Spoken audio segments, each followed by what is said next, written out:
We actually need to talk about Everton Football Club. I mean, they might be building something very special because in this transfer summer, right, Everton, they are not just signing random players. They are building a real project full of young, talented superstars. I mean, let's go through their names. We have Tieno Barry. This guy is a tall striker. I think he's 21 years old. He's very strong. He's quick and he's good in the air. He scored goals in Belgium and it looks like it could cause a real problem for defenders in the Premier League. Then we have Kenan Dewsbury. I mean, we all know Kenan Dewsbury. He was a Chelsea player, or he's still a Chelsea player, but definitely it's a year we go, so he's going to join Everton, right? And this guy can play as number 10, can play as number 8. He helped Leicester in the championship that time that they qualified for that time that they got promoted to the Premier League. So he's a smart, hardworking midfielder who runs non-stop, he passes well, and he scores goals. So I feel like him going to Everton, becoming like a main player or one of the main players at Everton, is going to be a very big thing for him as a player and Everton as a club. Then we have Malik Fofana. This one is not official yet, but it's very close if we are following the transfer window. This guy is 19 years old and he's a very fast and tricky winger. If you remember, Chelsea, we had this guy on our list. So if Everton can sign Malik Fofana, it's going to be very interesting because this guy can dribble. He loves to dribble and he's one of those players who can change a game with just one move.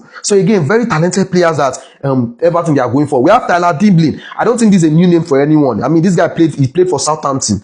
He played for Southampton. Anytime he went Southampton, was it not last season? Yeah, last season. When Southampton was in the Premier League. I know the Southampton relegated anyways. But when Southampton were playing, if you were looking for a player that could cause something, that could cause damage, that could create something for Southampton, it was actually Tyler Dimblin. So Tyler Dimblin, this guy is actually very good. And if Everton they are going for him, it's nice because this guy is left-footed. He's good with the ball. He plays like a mini Jack Grealish. He's still raw, but he has a lot of potential. I mean, he's a young player, so he's bound to be raw. Then we have Carlos Alcaraz. This guy is already at Everton on loan from, I think, Southampton, and now they might keep him. I think they have even kept him. I think they've made it permanent. So he's a very powerful midfielder from Argentina. He plays fast, he tackles hard, and he has that South American fighting spirit. Then we have Adam Anzo. This one is the last one. He's only 18 years old, and he came from Bayern Munich, right? So he's not a left, but yeah, he's a left back. Yeah, he's a left back who is quick and good on the ball. So I think he came from Barcelona's academy, if my memory is serving me right. Came from Barcelona's academy,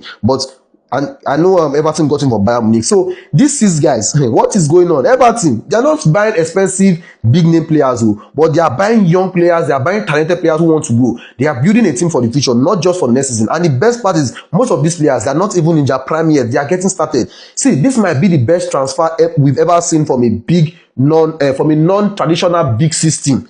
Like Everton, we know Everton is not really a traditional big system. But this transfer window, these 6 players that they are going for, it actually makes sense. It's actually going to help them. And for me, I'll be putting an eye on Everton next season. I think they might be onto something special.